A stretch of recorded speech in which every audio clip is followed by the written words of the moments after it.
When talking about Power Rangers, it's usually about the team, Zordon, Diabolico, Rita, Pumpkin Rapper, but we usually forget about the grunts of the seasons. The dumb expendable minions that the Rangers fight day by day, always ruining their time to do homework.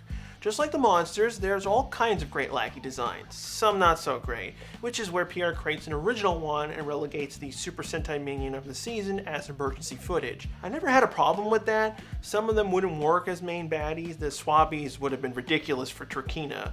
Sometimes these guys do get a chance to shine. They get upgraded like the Kelzak Furies, or in some cases downgraded like the Z-Putties. Bruisers. These guys are the elite warriors of the Armada in Super Megaforce. They should have been the ones that they started off with than the X-Borgs. Their looks were better. The X-Borgs looked like hammers or anvils, really stupid heads. These guys had spiky armor and weapons on their arms.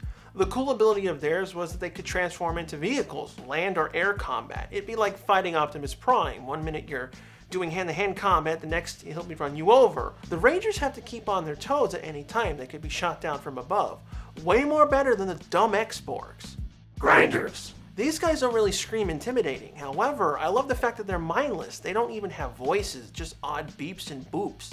They are the ultimate expendable minions. Other seasons of Power Rangers try to do this, like the Cogs and Cyclobots, but they still had a personality which makes them relatable and not as weird. With these guys, they just attacked Corinth.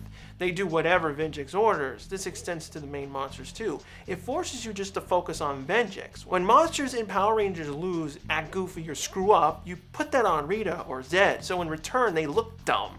These guys don't have that. The Rangers defeat them, yeah, but you really can't say anything else. You can't even trust their leftover body parts. They come back to life and try to kill you.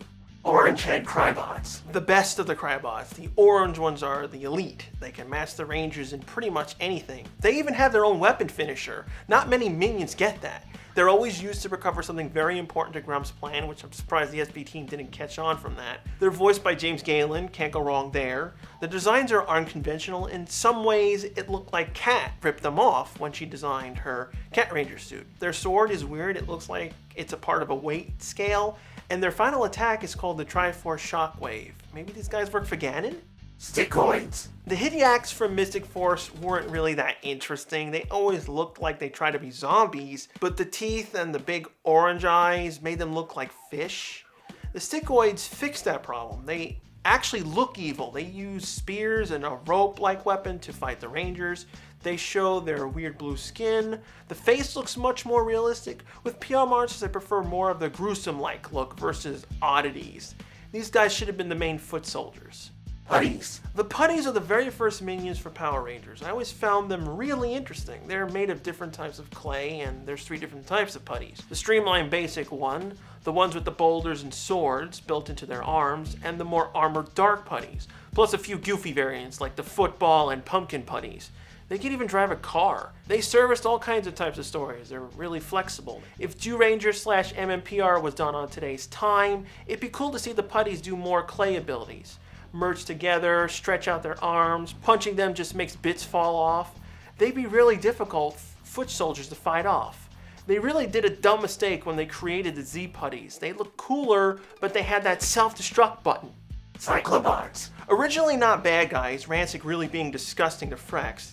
He kills them, then steals his stuff. They were cool looking. In some ways, they would have worked better for Turbo. They're literally an army in your pocket. They're formed from nuts and bolts. Yeah, the way they walk is weird, bouncing up and down with their stiff arms, but they aren't stupid.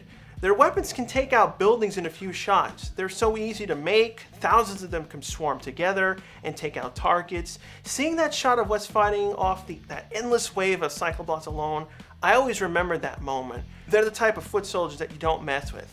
I'd like a Legacy Cyclobot helmet myself.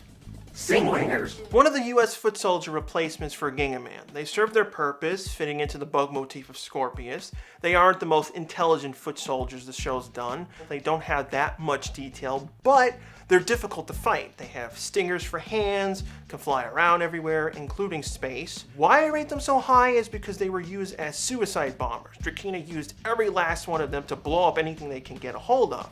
How do you stop an army like that? It was insane. I'm glad this was done in Lost Galaxy. If this had happened in Time Force, this would have been 9/11 censored to hell. Quantron. One of my favorite things was these guys' noises. It was always fun to hear them. They had two types of suits, all silver and black variant. Their appearance made them look like those silver aliens in those old films, and they had these giant bladed weapons. They were definitely based off Star Trek's Batleth weapon. I always wondered what the voice actors were doing when they did the sounds. I always pictured them going, ooh, and then the sound filter was put on top of it.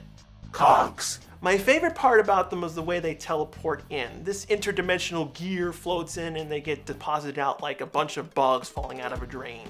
These guys actually talked and interacted with everyone, an improvement since MMPR's foot soldiers did the or the mainly crowed in season 3. So it made them feel a bit more smarter, not by much. These guys were harder to finish off. They had to be destroyed or be shorted out from something. Basically better putties.